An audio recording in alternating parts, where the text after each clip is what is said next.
Have you ever heard the saying, good things come in small packages? It's true, especially when it comes to miniature gardens.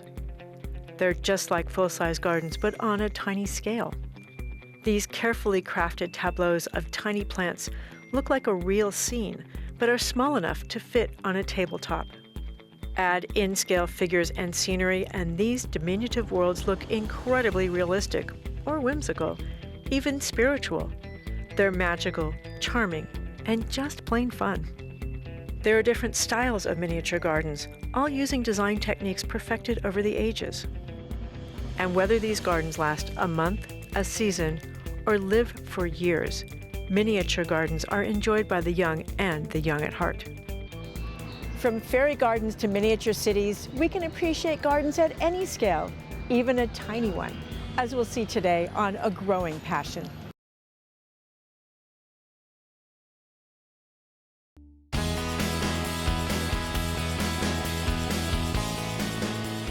The first miniature landscapes date back centuries and probably originated in Asia.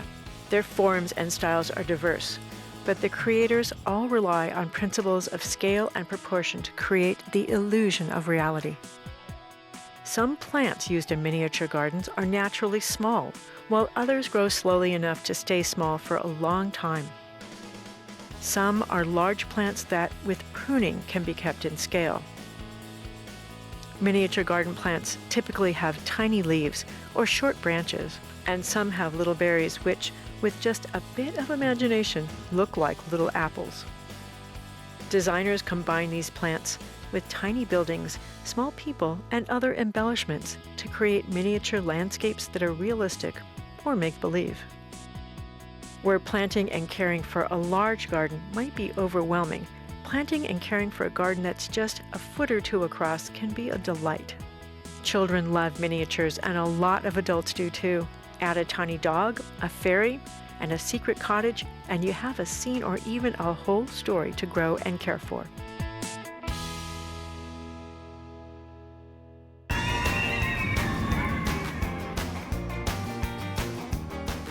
Where can you visit 6 U.S. cities all in the same day? At Miniland USA, one of the star attractions at Legoland California in Carlsbad, California. This collection of cities and landmarks is built from more than 20 million Lego bricks, all in incredible detail, like San Francisco's Painted Ladies Victorian houses, or a soiree at New Orleans' Hummus House, even a concert at the Hollywood Bowl in Los Angeles. The more you look, the more you see the details, enhanced by the miniature landscapes that surround them. How big is Miniland? Miniland is actually 10,000 square feet of landscape. We have New York, Las Vegas, Washington, D.C., New Orleans, and Southern California. Don't have to travel anywhere. You can see it all in a day. Kyle Silrum is landscape manager at Legoland, California. He and his crew of gardeners design and care for these tiny landscapes. This is Central Park in New York. Ah, so that's the band shell? Yes, they must be having a concert today. Sure sounds like it. Are you using plants that are actually dwarfs, or are you using regular-sized plants that you just keep small? We use both, Nan. Some of the plants are naturally dwarf, but then a lot of them are regular-sized plants that we just keep small through regular pruning.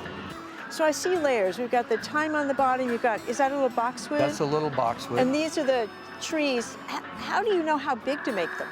Well, Nan, the models in Miniland are 1 to 20 scale. So 1 foot will equal 20 feet in height. So we use that same scale for our trees to keep the perspective with all the models. Almost every tiny tree and plant is real, each carefully chosen and placed to create a sense of authenticity. Nan, this is Washington, D.C. where we're at now, and this is the Georgetown area of Washington. These trees are incredible looking. What are they? A lot of these trees have been here since the park opened, Nan, so they're over 20 years old. So I'm seeing the incredible, all the gnarly bark and all that. That's because they're really old. That's correct. These landscapes are carefully executed, with plants that emulate different climate regions, from the deciduous forests, where trees drop their leaves in winter, to the humid south, to the arid Southwest deserts. This is a great scene. Who designs these gardens, Kyle? Reminds you of the desert, doesn't it? It sure does. Well, Nan, it's an evolving process. In the beginning, I planted and laid out the planting of all the trees and shrubs. And over time, our crew has contributed a lot of ideas, so the design of the garden is always evolving. Well, that's just like any garden, right? Exactly. But how do you choose which plants to use in these gardens? Ideally, we want to keep it in perspective, so small leaves are really critical. And then if the plant has a slow growth habit, that's even a better winner. Why is that? Then we're not having to be in here pruning or replacing too frequently.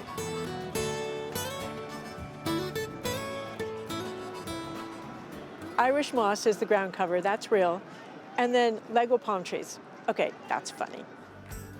It's more challenging than you think to keep a miniature garden well groomed. The comment you get the most is, oh look, giants in Miniland. We have to get in awkward positions because of, you know, the landscape, and things are close, the models are close, and little people, and then the trees are close to each other. And so it's kind of interesting. You know, you think, oh, I have to do this. I have to move like that. I have to get like this to, you know, deal with what you're, you know, doing every day. In a miniature garden, there's much more detail involved. You can imagine when one of the large leaves from our bigger trees falls into the landscape, in our miniature landscape, it's way out of scale. So we're doing a lot of cleaning.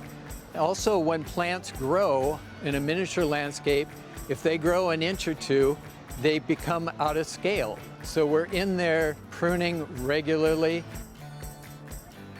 Whether maintaining dwarf plants or pruning plants to dwarf size, Kyle and his crew keep the mini in Miniland. With their skilled attention to detail, they create worlds of tiny delight.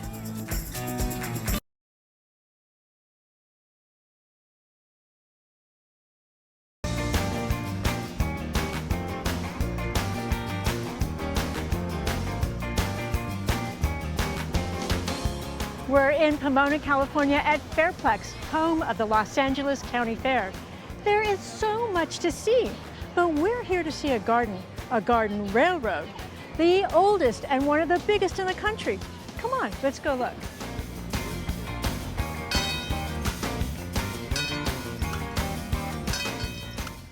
The Garden Railroad is one of the most popular exhibits at the fairgrounds.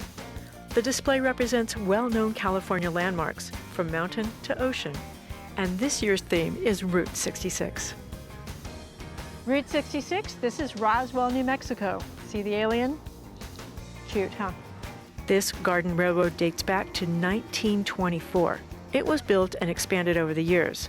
In 1976, the Fairplex Garden Railroad Volunteers were formed to maintain the exhibit. They're in charge of almost everything, from tracks and equipment to scenery, including the landscape. This is a garden railroad. How is that different from just a railroad layout? Well, it adds a whole different level to, let's say, someone who has a model railroad in their garage. We have so many plants and foliage and different landscaping sections that has to be maintained constantly, year-round. That marriage of garden and railroad is so important. What does the garden add? Well, I think it adds realism. I think if you look around, it looks like a real train. I mean, we try to trim our trees so they're realistic looking. We try to select plantings that would be more realistic looking. We're so fortunate to have the crew that we do and the two master gardeners that we have that lead our landscaping and gardening team.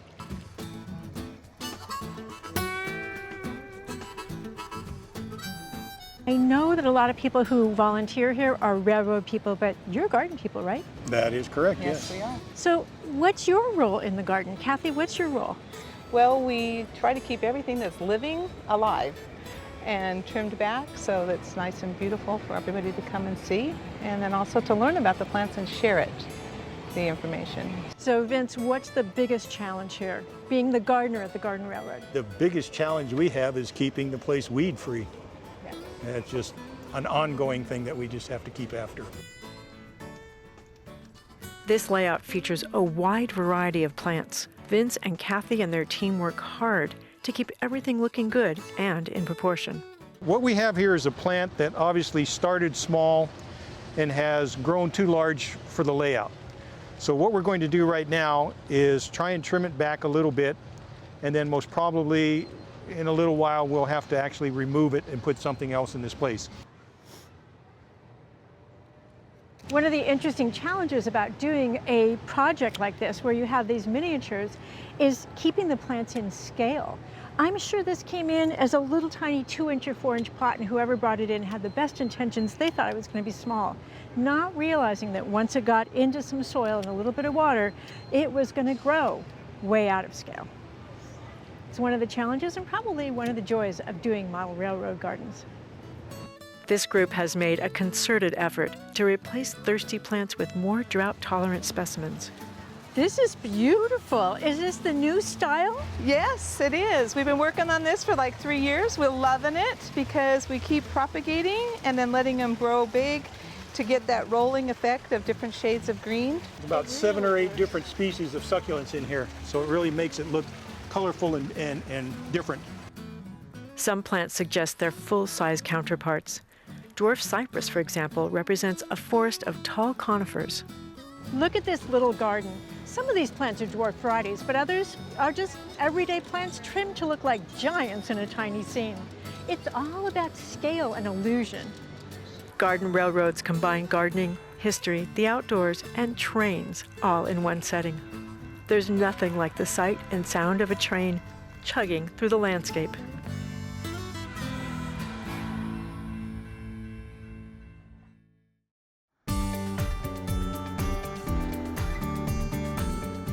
To create a miniature garden, you need a source for miniature plants. M&M Nursery in Orange, California is a specialty nursery that built its reputation on offering a huge selection of supplies for miniature gardens, from garden railroads to tiny fairy gardens. Brother and sister Ted Maeda and Dale Gary are the owners. Hi, Ted. Hi, Nan. Nice to meet you. Nice meeting you, too. Thank you for inviting me. The nursery You're very looks welcome. beautiful, and I'm really intrigued by all those little tiny plants. I bet you've seen a lot of trends. What have you seen? Different clematis were really important. Also, we did peonies for a while. And what about today? Today, we specialize in fairy gardens. I didn't realize there were so many different varieties that you could grow here. Yeah, there's tons of varieties, actually, that work well, especially for the miniature gardens. Nan, I've assembled a selection of different miniature plants that we use in our gardens. These are really beautiful. I know some of these, Ted, like this, the rosemary and the olive and the ivy and this cute little cotoneaster. It even looks like a little apple tree. So a question for you. Are these plants that are naturally dwarf plants, or are these plants that you get young and prune and prune and prune to keep them small? Actually, both. Some are miniatures to begin with, but others, because they're small foliage and we like them a lot, we go ahead and keep them trimmed back more often. Are there a lot of plants you can do this with, or is there a limited selection? We have over 100 different varieties of plants that we use for our fairy gardens. So any of these I could use to create a beautiful garden like that one? Yes.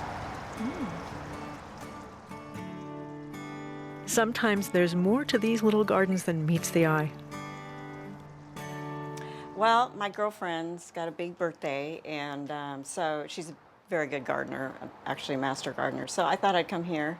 I enjoy making my own fairy gardens, so I'm trying to put together a cute little fairy garden for her with some meaning. With some meaning. So Yeah. tell us what the meaning is. Well, she has 2 grandchildren, So a you little got boy those and a little cute little girl, so I fairies. put those in. She loves bluebirds. She's got a bluebird house in her backyard, and it's her birthday, and so thinking of her and her gardening and what she likes. The nursery sells just about every accessory you can think of, from fairies to tiny furniture, miniature arbors and trellises, even animal figurines. And for those who are imagination challenged, they have ready-made fairy gardens too. People have long been fascinated by the legends of the spirit world and its tiny elves, sprites, pixies, leprechauns, and fairies. While proof of their existence may be hard to come by, we love to imagine their secret miniature lives. Today, I'm going to build a fairy garden with Julie Bodden Davis. She literally wrote the book on fairy gardens. So what are we going to do today? We're going to make a secret garden. And there's even a sign to go along with that. So the theme of this garden is secret garden. Do they all Yes. have different themes? Yes. Yes, they Oh. do. And why is that important? Well, actually, the theme dictates the rest of the garden. Oh. For instance, it would dictate the scene you have, the type of fairy you have, even the type of plants that you have. Okay. We start with a low-profile pot that's lightweight so it's easy to move. And like any container garden, we cover the holes with screen so the pot doesn't lose soil and isn't invaded by hungry critters. Now we're going to place in our focal point. And so what we want to do is take it out of the pot, and it sets in at a really good level there. Yeah, the top of the root ball is almost even with the top of the pot. So that's consistent with all of our planting Yes. philosophy, no matter what you're planting. Right. We add a variegated boxwood, first carefully breaking up its root ball. Then the next thing we're going to do is add soil. Ah, that's when I want gloves. How about you? Yes, me too. Do I get to help you? Yes, please. The more help, fairies love help. Fairies love help. So I've got the soil here, and this is a cactus mix that drains nicely. Especially for a shallow pot, I'm sure that's really important. Yes, exactly. I'm going to add some slow release fertilizer. So you would think that you don't want to give small plants too much fertilizer, which is correct. Yes, especially because you don't want these to grow very big. Exactly, you want them to grow slowly. However, you do want them to stay healthy. One thing we needed to mention is this is a sun garden. Ah, Yeah. so all these plants are matched in terms of their need for sun. Exactly. And water. Exactly, that too. Very good. Next, we take isotoma, which has a compact leaf and a small white flower, and makes the perfect little ground cover. We cut the tightly knit roots into sections and lay them out like a mat. It makes it easier to plant, and it looks more cohesive too. We nestle it next to the gate and the trellis, even with the top of the pot, so the isotoma can spill over the edge. So I can actually feel those little spaces. Yeah. And I'm trying to tuck the dirt, the soil, the potting soil into those spaces. So there's no air pockets, because that can kill a plant pretty easily. We've left room for a path, so we fill the space with tiny gravel. Just the right surface for a delicate fairy's foot. You can see the plants look a little askew, right? I thought that was just yeah. kind of the nature of fairyland. Well, it actually is. I think they've told me they prefer that. However, humans don't like it a little more manicured sometimes. So, and it's a matter of preference. But just to show you what you can do with this nice ivy is you can weave it in between the lattice work, and then it'll continue to grow that way. Keeping plants in scale is a big part of tending a fairy garden. Prune at branching points, just like you would for full-size plants. Julie, I noticed that the elements you chose, the fairy and the sign and all that, the colors in there match really well with the plants and this little arbor, the pot, the gravel. All these colors work together. It's really nice to have all of the elements work together in harmony. And I have to be honest, the fairies are very stylish and they prefer it that way. Now for the fun part. The pint-sized figures tell a story. In this garden, the fairy is running to see her pets. Her dog is happy to see her. Her butterfly sips water from the bird bath, while the kitty sleeps in the sun. This fairy garden and the tale it tells is yours to imagine. So try your hand at creating a fairy garden. Have fun, be creative, put on your gossamer wings and fly.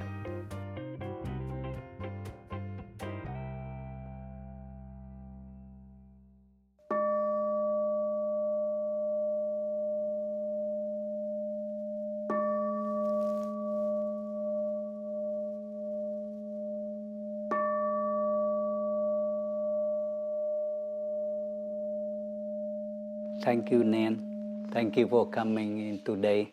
Well, thank you so much for inviting me and welcoming me into your beautiful home. In the world of Asian gardening, Bonsai is probably the best known art form, but while bonsai is about dwarfing individual plants, Vietnam has its own time-honored tradition of creating miniature scenic gardens called Ho Non Bo. Ho Non Bo represents actual locations using miniature mountains, water, people, and plants. Culturally, Ho Non Bo reflects the ancient Vietnamese custom of worshiping stones, trees, and rivers. This is not simply a hobby. Ho Non Bo is a form of meditation, a distinctly Vietnamese way of honoring nature. Artist Van Moc Nguyen is a master who creates award-winning Ho Non Bo. This is beautiful. Can you explain to me what it represents? Yes, this piece here is called dry Ho Non Bo, and it display in the temple. And inside the temple, with a lot of people come into the temple and viewing Ho Non Bo, and the Ho Non Bo help them to represent the mind, the body, and the heart. It's in the quiet sea, so help them calm.